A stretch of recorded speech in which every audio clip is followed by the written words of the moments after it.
I reckon I've visited every community in the constituency, which was my aim. I reckon I've canvassed for at least 6 hours every day, so I've met a lot of people. And the messages have been very, very flattering. I said that I would be first and foremost the constituency MP, and people seem to recognise that. So, they know me on the doorsteps, which is a huge advantage, and they know in different areas the things that I've done. And obviously, when you've been an incumbent MP, you've done a huge amount of casework and correspondence over the years, so you've helped a lot of people.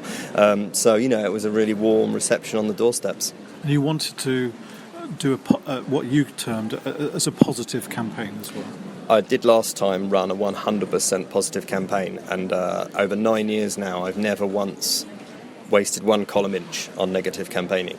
And people said to me last time, "Oh, you've got to fight back. When it happens, you'll lose." And I'd rather lose than do it.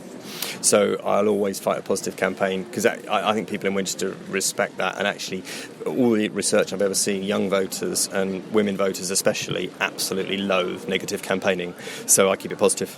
Do you think your leader was doing a bit of negative campaigning? Hey, look, what the leader does is over my pay grade. All I can control is the local campaign, and I kept it positive all the way. But, I think what the media choose to cover is up to them. But, we've had many positive messages during the campaign about the strength of the economy and how we've turned it round, and, stick with the team that's recovering our economy. And that's the most positive message of all that I've heard during this election. What do you make of what's happening? Because David Blunkett said on the TV today that, the opinion polls were wrong, the exit polls were right, and they're almost spot on.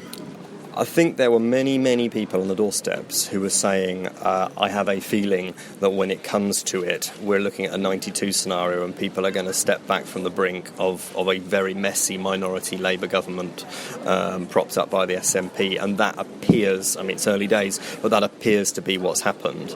And it's extraordinary what's happening at the moment out there in national politics. What's happening to the Labour Party in Scotland is absolutely unprecedented. And I have to say, I think the next Prime Minister, whoever he is going to have to really reach out across Hadrian's Wall, because we have a problem in our country with the way that Scotland is obviously feeling, and that it will be represented by a different party to the governing party, and somebody has to heal that. And if I'm in the new House of Commons, I want to be part of trying to heal the UK, because we're unionists and we want the country to stay together, and at the moment there is a gaping hole between us. And locally, if you are back in the House, what are your priorities for the next 5 years? I think to continue as a good constituency MP. So, the casework's really important to me, and it's always been the thing that gets me out of bed.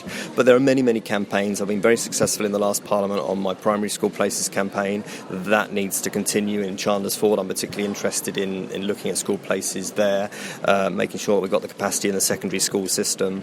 Obviously, there's huge challenges around health services, not just at the hospital, but also around access to GP services, primary care, as new development comes online. And, you need a strong and experienced constituency MP that's able to stand up for local people and make sure their voice is heard on those sorts of issues. So I'll just be doing that. It'll be business as usual if I'm fortunate enough to be re-elected.